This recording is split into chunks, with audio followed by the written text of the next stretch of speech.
भगवान ने स्त्री की रचना करते समय उसमें कौन सी कमी छोड़ दी थी? प्रियो, आज का प्रसंग हम सबको जान लेना बहुत ही जरूरी है। आपसे निवेदन है कि इस वीडियो को बीच में छोड़कर ना जाएं। इस वीडियो से आज आपको बहुत ही महत्वपूर्ण जानकारी मिलने वाली है। तो चलिए अपने ध्यान को एकाग्र कीजिए और सुनिए। यह जानकारी भगवान ने स्त्री की रचना करते समय उसमें कौन सी कमी छोड़ दी थी? प्रियो, स्त्री को संसार की जननी कहा जाता है। संसार में स्त्री की कई रूप विद्यमान है। माँ, बहन, पत्नी, बेटी, दादी, मौसी, चाची, नानी इत्यादि स्त्री के कई नाम हैं। सभी रूपों में वो अपने कर्तव्यों को भली भांति निभा रही है। गुण दोष तो हर एक प्राणी में होते हैं, इसमें कोई बड़ी बात नहीं।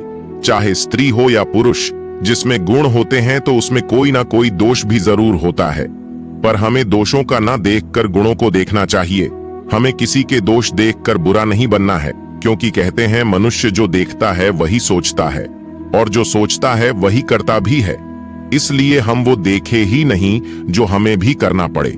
पर क्या करें, हम लोगों की मानसिकता ऐसी है कि हम हमेशा दोषों को ही देखते हैं, और यही कारण है कि हमारे अंदर गुणों का अभाव रहता है और दोषों की अधिकता भरी रहती है। हम जानबूझकर किसी के अच्छे कर्म नहीं देखना चाहते। उसके दुर्गुणों को देखकर हम अपने मन, मस्तिष्क, विचार और वाणी में गंदगी जमा करते रहते हैं और उसी को अपनी वाणी और कर्म द्वारा लोगों को फैलाते रहते हैं। तो यहाँ पर हम दोषों को ना देखकर सिर्फ गुणों पर दृष्टि डालते हैं कि स्त्री संसार में ईश्वर की सर्वश्रेष्ठ रचना है। संसार में मनुष्य का प्रादुर्भाव स्त्री से ही हुआ है, इसीलिए वो संसार की जननी है। स्त्री के कारण ही संसार का संतुलन बना हुआ है। यह भी मैं आपको बताऊंगा कि कैसे प्रियो स्त्री देखने में जितनी कोमल होती है, अंदर से उतनी ही मजबूत होती है। संसार के हर दुख, हर संकट, हर परिस्थिति से लड़ने की उसके अंदर शक्ति होती है। हृदय में ममता का अपार भंडार होता है, करुणा का भाव होता है, संतान के प्रति बेशुमार वात्सल्य होता है, पुरुष को सुख प्रदान करने की अद्भुत कला होती है। स्त्री मानव और मानवता की रक्षक होती है। इसलिए हमारे देश में स्त्री को देवी कहा जाता है, उसकी पूजा की जाती है। कहते हैं कि जिस घर में स्त्री की पूजा होती है वहां देवता हर समय निवास करते हैं। जहां स्त्री का अपमान होता है, उसे दबाया जाता है, सताया जाता है, वहां महाभयंकर दुख बाहें फैलाए खड़े रहते हैं। वहां दरिद्रता घात लगाए बैठी रहती है। घर में लक्ष्मी का आगमन स्त्री पूजा से ही होता है। इसलिए आपसे निवेदन है कि स्त्री को कभी तुच्छ न समझे। स्त्री ही पुरुष की शोभा है, स्त्री से ही घर बना है। ईंट, लकड़ी, पत्थर से बनने वाला घर तब तक घर नहीं बनता जब तक उसमें स्त्री का निवास ना हो। स्त्री को घृणी इसीलिए कहा गया है, उसके आने पर ही घर बनता है। बिना स्त्री के घर की कोई शोभा नहीं होती। भगवान ने स्त्री को बहुत ही सोच समझकर बनाया है। स्त्री बनाने में परमात्मा ने काफी समय लिया था ताकि उसमें किसी तरह की गुणों का अभाव ना रह जाए। बताया जाता है कि जब भगवान ने सृष्टि की रचना की थी तो उन्हें इसकी रचना करने में मात्र एक क्षण का भी समय नहीं लगा था। पर जब भगवान ने स्त्री की रचना की तो इसमें उन्हें काफी समय लग गया था। स्त्री की रचना करते करते जब भगवान को कई दिन बीत गए परंतु वह पूरी तरह बनकर तैयार नहीं हो पाई, तो यह देखकर भगवान का एक सेवक भगवान से यह बात पूछने के लिए विवश हो गया कि सारी सृष्टि का एक पल में निर्माण करने वाले भगवान एक रचना को रचने के लिए इतना समय क्यों लगा रहे हैं?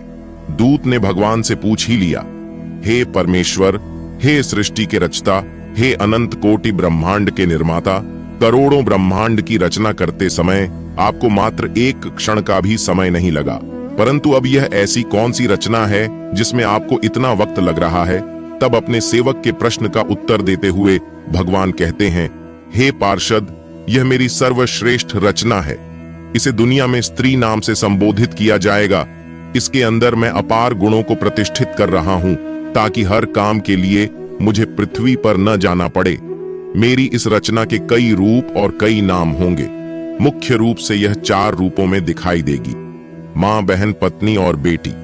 इसके ऊपर मैं सृष्टि की बहुत बड़ी जिम्मेदारी सौंप रहा हूं, इसलिए मैंने इसे हर परिस्थिति से लड़ने के योग्य बनाया है।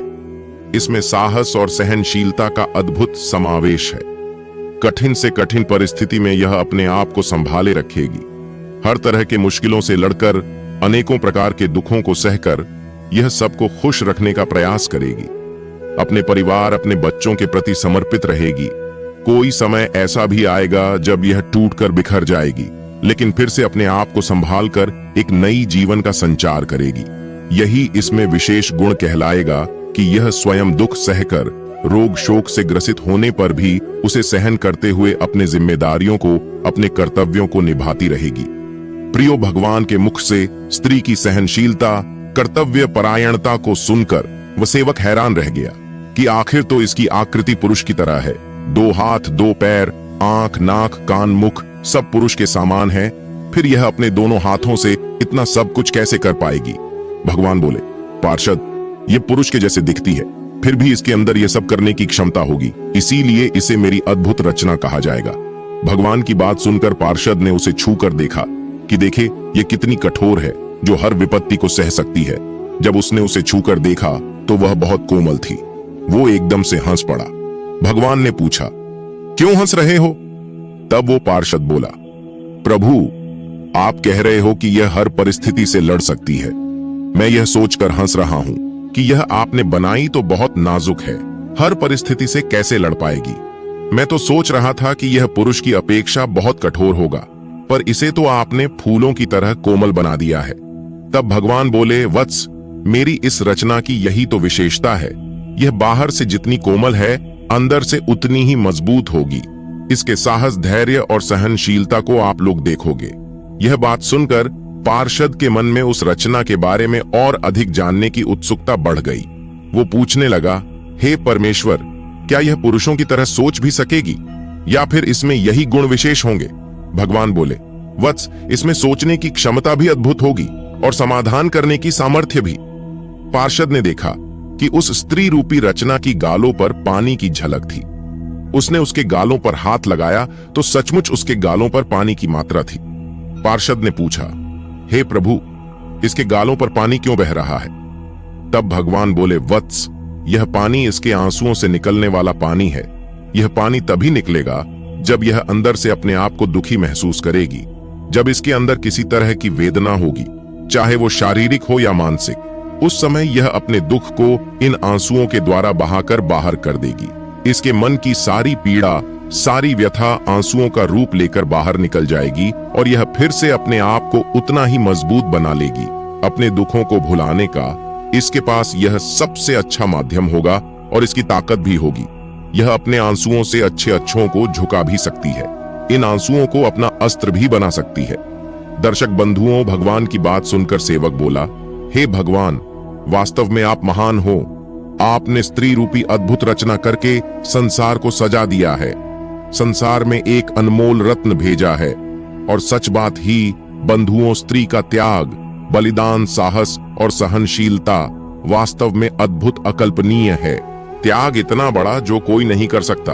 किस प्रकार वो अपने माता पिता, भाई बहन, सगे परिवारी जनों से अलग होकर विवाह करके किसी दूसरे पुरुष के साथ साथ जीवन भर साथ रहने का प्राण करती है। जरा सोचो, यदि तुम अपने माँ बाप, भाई बहन, घर परिवार से कुछ दिन के लिए अलग हो जाते हो तो तुम्हें कैसा लगता है? वो तो अपने उन परिवारी जनों से हमेशा हमेशा के लिए अलग होकर जीवन भर तुम्हारे साथ रहने आती है, जिनके साथ वो खेली कूदी बड़ी हुई, जिनके साथ अनेक प्रकार की भावनाएं जुड़ी हुई थीं। उन सबको उसने कैसे छोड़ा होगा और फिर किस तरह एक अनजान स्थान पर जाकर, जहां उसका कोई परिचित नहीं होता, वहां वह रहकर जीवन का तलाश करती है। एक नए सिरे से खुशियों को एकत्रित करती है, उनमें ढलने का प्रयास करती है, उनमें अपना सुख दुख बांटती है। स्वयं चाहे प्रसन्न रहे या न रहे, पर अपने उन परिवारी जनों को प्रसन्न रखने का प्रयास करती है। कई बार परिवार के लोग अलग तरह की सोच वाले मिल जाते हैं। उस समय उसका जीवन बड़ा ही कष्ट भरा होता है। उनके साथ रहने का प्रयास करती है। कई बार उनके बुरे आचरण के कारण जीवन का भी बलिदान करना पड़ता है। धन्य है नारी शक्ति तुझमें। विधाता ने इतने दुख सहन करने की सामर्थ्य दी है।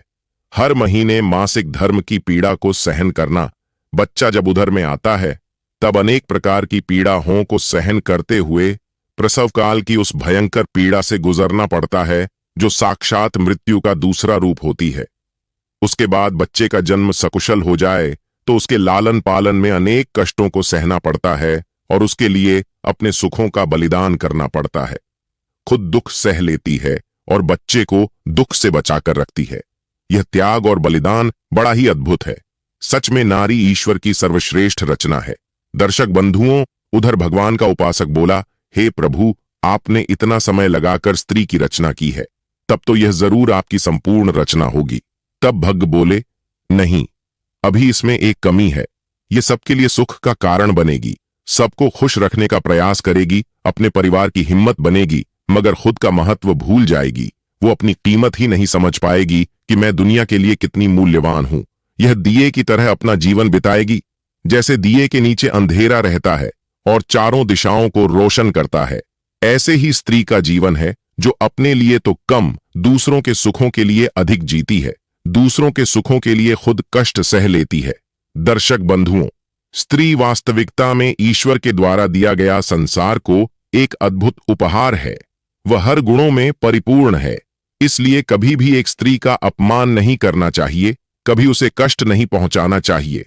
स्त्री का सदा सम्मान करना चाहिए, चाहे वो जिस रूप में हो। दर्शक बंधुओं, यदि आपको मेरे यह विचार अच्छे लगे हो तो अपनी प्रतिक्रिया कमेंट बॉक्स में जरूर देना और वीडियो को लाइक करना। आप सभी को जय श्री राम।